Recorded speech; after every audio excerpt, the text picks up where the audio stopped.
ಕರ್ನಾಟಕದ number 1 PU college Excel PU college Guruvayanakere. Dharmasthala ಪ್ರಕರಣಕ್ಕೆ ಸಂಬಂಧಪಟ್ಟಂತೆ ಧರ್ಮಾಧಿಕಾರಿಗಳ ವಿರುದ್ಧ ಧರ್ಮಸ್ಥಳದ ಬಗ್ಗೆ ಅಪಪ್ರಚಾರ ಸ್ಟಾರ್ಟ್ ಮಾಡಿದಾಗಲೇ ನಾನು ಅನುಮಾನ ವ್ಯಕ್ತಪಡಿಸಿದ್ದೆ. ಇದೊಂದು ಷಡ್ಯಂತ್ರ, ಕೋಟ್ಯಾಂತರ ಜನರ ಭಕ್ತರ ಭಾವನೆಗಳನ್ನು ಘಾಸಿಗೊಳಿಸೋದಕ್ಕೆ ಮಾಡಿರುವಂಥ ಷಡ್ಯಂತ್ರ, ಅವರ ನಂಬಿಕೆಯನ್ನು ವಿಚಲಿತಗೊಳಿಸೋದಕ್ಕೆ ಮಾಡಿರ್ತಕ್ಕಂಥ ಷಡ್ಯಂತ್ರ.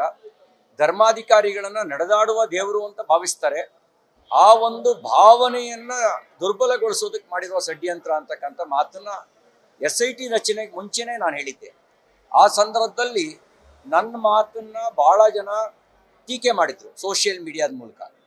ಟೀಕೆ ಮಾಡಿದ್ದು ಯಾವ ರೀತಿ ಟೀಕೆ ಮಾಡಿದ್ರು ಅಂತ ಹೇಳಿದ್ರೆ, ನನ್ನ ಮನೆಯಲ್ಲಿ ನನ್ನ ಪತ್ನಿನೇ ಆ ಸೋಷಿಯಲ್ ಮೀಡಿಯಾದೊಂದು ತೋರಿಸಿ ನೋಡಿದ್ರೆ ಏನೆಲ್ಲ ಕಾಮೆಂಟ್ಸ್ ಬಂದಿದೆ ಅಂತೇಳಿ ಹೇಳಿದ್ರು. ನನಗೊಂದು ನಂಬಿಕೆ ಇತ್ತು, ಇದೊಂದು ಕಪೋಲ ಕಲ್ಪಿತ ಆರೋಪ, ನಮ್ಮ ಧರ್ಮಸ್ಥಳ ಮತ್ತು ನಮ್ಮ ಧರ್ಮಾಧಿಕಾರಿಗಳ ಕುಟುಂಬ ಹಾಗಿಲ್ಲ ಅನ್ನುವಂಥ ಬಲವಾದ ನಂಬಿಕೆ ಇತ್ತು. ಆ ನಂಬಿಕೆ ಕಾರಣಕ್ಕೇನೆ ಅವತ್ತು ಸಮರ್ಥನೆಯನ್ನು ಮಾಡಿದ್ದೆ. ಈಗ SITಯೇ ಹೇಳಿದೆ, ಇದು ಅವರ ಪ್ರಾಥಮಿಕ ವರದಿಯಲ್ಲಿ ಷಡ್ಯಂತ್ರ ನಡೆಸಿದ್ದಾರೆ ಅಂತ ಅವರೇ ಹೇಳಿದ್ದಾರೆ. ನಾನೀಗ SITಗೆ ಮತ್ತು ಸರ್ಕಾರಕ್ಕೆ ಆಗ್ರಹಿಸ್ತೇನೆ, ಷಡ್ಯಂತ್ರವನ್ನು ಯಾಕೆ ಮಾಡಿದ್ರು, ಅವರ ಉದ್ದೇಶ ಏನು, ದುರುದ್ದೇಶ ಏನು, ಇದು ಪತ್ತೆ ಆಗಬೇಕು. ಅನುಮಾನ ಇದೆ ಮತಾಂತರದ ಮಾಫಿಯಾ ಇದ್ರ ಹಿನ್ನೆಲೆಯಲ್ಲಿದೆ ಅಂತ. ಯಾವಾಗ ಧಾರ್ಮಿಕ ಶ್ರದ್ಧೆ ದುರ್ಬಲ ಆಗುತ್ತೆ ಆಗ ಮತಾಂತರದ ಬೆಳೆಯೋದು ಸುಲಭ ಆಗುತ್ತೆ.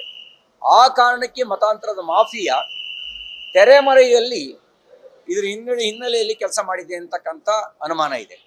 ಇನ್ನೊಂದು ಅನುಮಾನ ಇದೆ, ನಿಯೋ ಕಮ್ಯುನಿಸ್ಟ್ ಮೆದುಳು. ಅಂದರೆ ಈಗ ಅವರು ಕ್ಲಾಸ್ ಸ್ಟ್ರಗಲಲ್ಲಿ ಸಕ್ಸಸ್ ಕಾಣದೇ ಇದ್ದಾಗ ಅವ್ರೇನು ಮಾಡಿದ್ರು, ಕಲ್ಚರಲ್ ಮಾರ್ಕಿಸಮ್ ಮೂಲಕ ಸಣ್ಣ ಸಣ್ಣ ವಿಷಯದಲ್ಲೂ ಒಡೆದಾಡ್ತಕ್ಕಂಥ, ಪರಸ್ಪರ ಎತ್ಕಟ್ತಕ್ಕಂಥ ಒಂದು ಮೆದುಳು ಕೆಲಸ ಮಾಡ್ತಾ ಇದೆ. ಅವರು ಕೂಡ ಇದಕ್ಕೆ ಗೊಬ್ಬರ ನೀರು ಹಾಕಿದ್ದಾರೆ ಅಂತಕ್ಕಂಥ ಮಾತನ್ನು ಹೇಳ್ತಾ ಇದ್ದಾರೆ. ಇನ್ನು ನೆರೆಯ ರಾಜ್ಯ ತಮಿಳುನಾಡಿನ ಒಬ್ಬ ಸಂಸದ ಇವರಿಗೆ ಎಲ್ಲ ರೀತಿಯ ಸಹಕಾರ ಕೊಟ್ಟಿದ್ದಾನೆ ಅಂತಕ್ಕಂಥ ಆರೋಪವೂ ಕೂಡ ಕೇಳಿ ಬರ್ತಾ ಇದೆ. ಇದೆಲ್ಲವನ್ನು ಆಧರಿಸಿ ಸಮಗ್ರ ತನಿಖೆ ಆಗಬೇಕು ಅಂತ ಆಗ್ರಹಿಸ್ತೇನೆ. ಯಾರೇ ಇದ್ರು ಅದು ಕೇವಲ ಇಂಡಿವಿಜುವಲ್ ಇನ್ಸಿಡೆಂಟ್ ಆಗಿ ಪರಿಗಣಿಸಬಾರ್ದು. ಇದನ್ನ ಕೋಟ್ಯಾಂತರ ಜನರ ಭಾವನೆಗೆ ಘಾಸಿ ಮಾಡೋದಕ್ಕೆ ನಡೆಸಿದ ಷಡ್ಯಂತ್ರ ಅಂತೇಳಿ ಭಾವಿಸ್ಬೇಕು, ಸೀರಿಯಸ್ ಆಗಿ ತಗೊಳ್ಬೇಕು.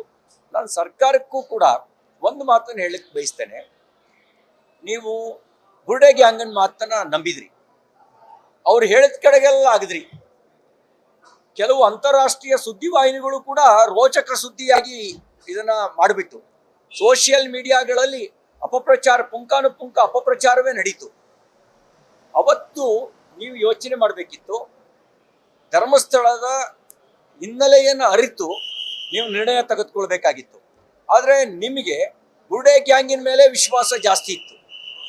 ಆ ಕಾರಣಕ್ಕೇನೆ ನೀವು SIT ರಚನೆ ಮಾಡಿದ್ರಿ. ಆ SIT ರಚನೆ ಮಾಡಿದ್ ಮಾತ್ರ ಅಲ್ಲ, ಕಂಡಲ್ಲಿ ತೋರಿಸಿದ ಜಾಗದಲ್ಲೆಲ್ಲ ಆಗದ್ರಿ. ಯಾವಾಗ ಯಾವುದೇ ಪುರಾವೆ ಸಿಗಲಿಲ್ಲ ಆಗ ಜನಾಭಿಪ್ರಾಯದ ಒತ್ತಡ ನಿಮ್ಮ ಮೇಲೆ ನಿರ್ಮಾಣ ಆಯಿತು. ಜನಾಭಿಪ್ರಾಯದ ಒತ್ತಡ ನಿರ್ಮಾಣ ಆದಮೇಲೆ ನಿಮಗೆ ಬೇರೆ ರೀತಿ ನಿರ್ಣಯ ತೆಗೆದುಕೊಳ್ಬೇಕಾದಂಥ ಅನಿವಾರ್ಯತೆ ನಿಮಗೆ ಸೃಷ್ಟಿಯಾಯಿತು. ಈ ಹಿನ್ನೆಲೆಯಲ್ಲಿ ನೀವು ಕೂಡ ಆರೋಪ ಮಾಡುವವರ ಪೂರ್ವಾಪರದ ತನಿಖೆಯನ್ನು ಆರಂಭದಲ್ಲಿ ಮಾಡಿದ್ರೆ ನಿಮಗೂ ಈ ಮುಜುಗರ ಆಗ್ತಿರ್ಲಿಲ್ಲ, ಜನಸಾಮಾನ್ಯರಲ್ಲೂ ಕೂಡ ಗೊಂದಲ ನಿರ್ಮಾಣ ಆಗೋದಕ್ಕೆ ಅವಕಾಶ ಆಗ್ತಿರ್ಲಿಲ್ಲ. ಈ ಹಿನ್ನೆಲೆಯಲ್ಲಿ ಯಾವುದೇ ಆರೋಪ ಮಾಡಬೇಕಾದ್ರೆ ಅವರ ಪ್ರೈಮರಿ ಎವಿಡೆನ್ಸ್ ಅದನ್ನ ತನಿಖೆಗೆ ಒಳಪಡಿಸಿಯೇ ಆಮೇಲೆ ಮುಂದಿನ ಕ್ರಮ ಕೈಗೊಳ್ಳಬೇಕಾಗಿರೋದು ಪೊಲೀಸ್ ಅಧಿಕಾರಿಗಳು ಮಾಡಬೇಕಾಗಿತ್ತು ಅಂತಕ್ಕಂಥ ಮಾತನ್ನ ಹೇಳಿಕ್ ಬಯಸ್ತೇನೆ. ಅವತ್ತೂ ನಂಬಿಕೆ ಇತ್ತು, ಧರ್ಮಸ್ಥಳ ಮತ್ತು ಧರ್ಮಾಧಿಕಾರಿಗಳು ಪುಟಕ್ಕಿಟ್ಟ ಚಿನ್ನದಂತೆ ಹೊರಗೆ ಬರ್ತಾರೆ ಅಂತ. ಆ ಮಾತನ್ನ SIT ತನಿಖೆ ಘೋಷಣೆ ಆಗಕ್ಕೆ ಮುಂಚೆನೆ ಹೇಳಿದ್ದೆ. ಇವತ್ತು ಆ ಮಾತು ನಿಜ ಆಗಿದೆ. ದೇವರು ದೊಡ್ಡವನು, ಸತ್ಯಮೇವ ಜಯತೆ.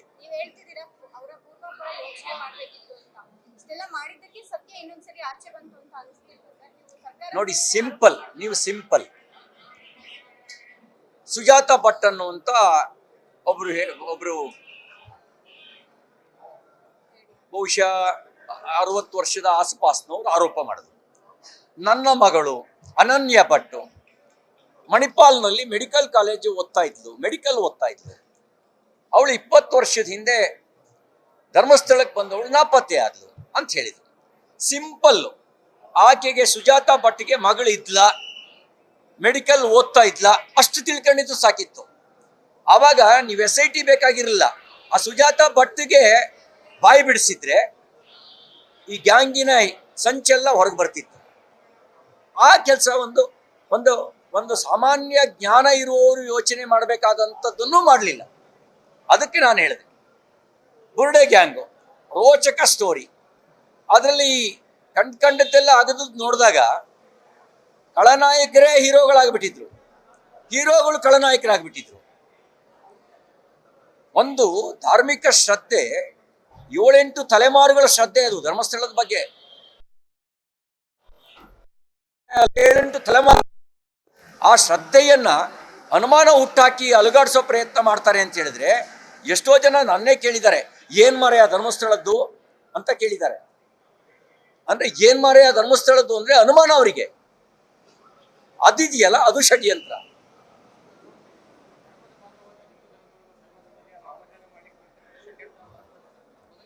ನೋಡಿ ಏನಾಗಿದೆ, ಧರ್ಮ ಒಳಿತನ್ನೇ ಬಯಸಿದೆ. ಯಾಕೆಂದ್ರೆ ಭಾರತೀಯ ದೃಷ್ಟಿಕೋನದಲ್ಲಿ ಧರ್ಮ ಅಂದ್ರೆ ಅದು ಮತ ಅಲ್ಲ, ಅದು ಕ್ಯಾರೆಕ್ಟರ್.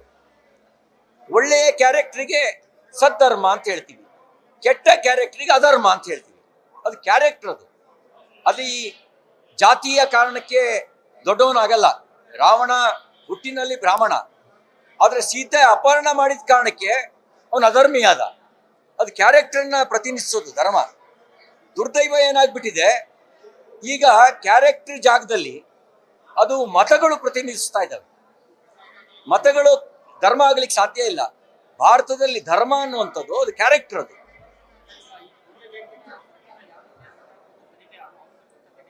ಬುರ್ಡೆ ಗ್ಯಾಂಗು ಆದ್ರೆ ಹಿಂದ್ಗಡೆ ಒಂದು ಜಾಲ ಇದೆ ಅನ್ನೋದು ಅನುಮಾನ. ಆ ಜಾಲನ್ ಪತ್ತೆ ಹಚ್ಚಬೇಕು. ಯಾರು ಹಣಕಾಸಿನ ನೆರವು ನೀಡಿದ್ರು ಅನ್ನೋದು ಪತ್ತೆ ಹಚ್ಚಬೇಕು. ಯಾವ ಕಾರಣಕ್ಕೆ ಅನ್ನೋದನ್ನು ಪತ್ತೆ ಹಚ್ಚಬೇಕು. ಆಗ ಮಾತ್ರ ಇಂಥ ಪ್ರಯತ್ನಗಳು ಮರುಕಳಿಸೋದಿಲ್ಲ. ಇಲ್ಲದೆ ಇದ್ರೆ ಮರುಕಳಿಸ್ತವೆ. ಯಾರಾದ್ರೂ ದುರ್ಬಲ ಮಾನಸಿಕತೆಯವರಾಗಿದ್ರೆ ಅಥವಾ ಅಷ್ಟು ಆಳವಾಗಿರುವಂತ ಶ್ರದ್ಧಾಭಾವನೆ ಧರ್ಮಸ್ಥಳದ ಇರುವಂತದ್ ಕಡೆಗೆ ಇತ್ತು ಬಚಾವಾದ್ರು, ಅಕಸ್ಮಾತ್ ಆ ರೀತಿ ಶ್ರದ್ಧಾಭಾವನೆ ಇಲ್ಲದೇ ಇದ್ದಿದ್ರೆ ಅವರು ಬರೀ ಆಪಾದಿತರಾಗ್ತಿರಲಿಲ್ಲ, ಆರೋಪಿ ಆಗ್ಬಿಡ್ತಿದ್ರು. ಆ ರೀತಿಯ ಒಂದು ವಾತಾವರಣ ನಿರ್ಮಾಣ ಮಾಡಿದ್ರು. ಆ ಹಿನ್ನೆಲೆಯಲ್ಲಿ ನಾನು ಸಮಗ್ರ ತನಿಖೆ ಆಗಬೇಕು ಅಂತ ಆಗ್ರಹಿಸ್ತೇನೆ.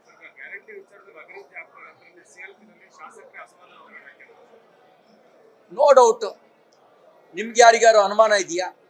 ಯಾವುದೇ ಶಾಸಕನಿಗೆ ನಿಮ್ಮೂರಿಗೆ ಯಾವ್ದಾರ ಊರಿನಲ್ಲಿ ನಮ್ಮೂರಿಗೆ ಏನ್ ಮಾಡಿದ್ಯಾ ಅಂತ ಕೇಳಿದ್ರೆ ಅವ್ರ ಹತ್ರ ಉತ್ತರ ಇಲ್ಲ.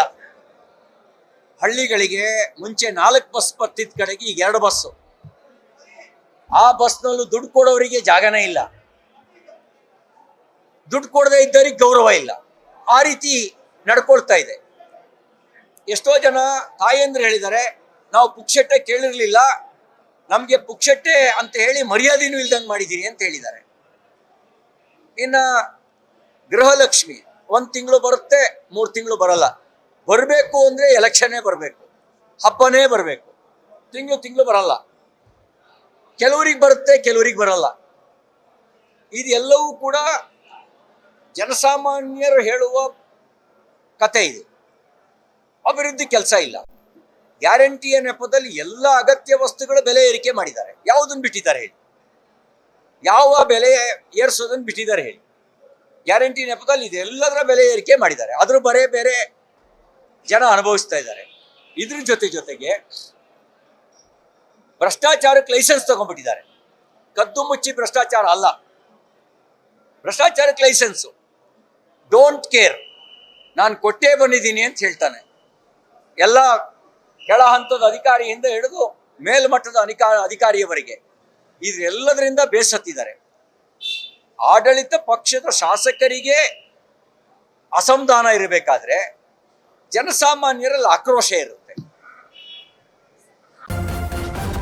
ನ್ಯೂಸ್ ಫಸ್ಟ್ ನಿರ್ಭೀತಿಯಿಂದ ನಿಮ್ಮ ಪರವಾಗಿ.